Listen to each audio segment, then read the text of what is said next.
ناظرین السلام علیکم ورحمۃ اللہ وبرکاتہ۔ بسم اللہ الرحمن الرحیم۔ ناظرین و سامعین، امید ہے آپ لوگ خیریت سے ہوں گے۔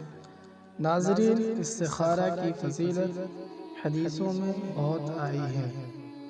رسول اللہ صلی اللہ علیہ وسلم فرماتے ہیں، جو استخارہ کر لیا کرے وہ کبھی شرمندہ نہ ہوگا اور نہ نقصان اٹھائے گا۔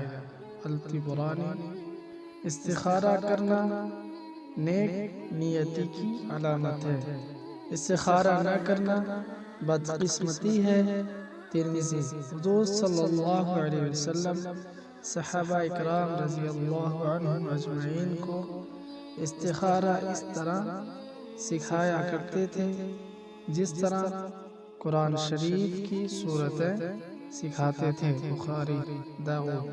اس لیے زندگی کے اہم کام یعنی تلاش، مرشد، حج کا سفر، عام سفر، تعمیرات عمارت، نکاح، تجارتی آغاز، کسی کام میں شرکت، ملازمت یا سواری کی خرید و فروخت وغیرہ امور کے بارے میں استخارہ کر لینا بہتر ہے۔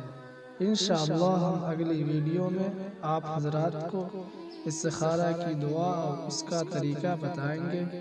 اگر آپ حضرات چینل پہ نئے ہیں تو چینل کو سبسکرائب کریں تاکہ ہماری ہر نئی آنے والی ویڈیو آپ کو ملتی رہے۔ ویڈیو کو لائک شیئر ضرور کریں۔ جزاک اللہ۔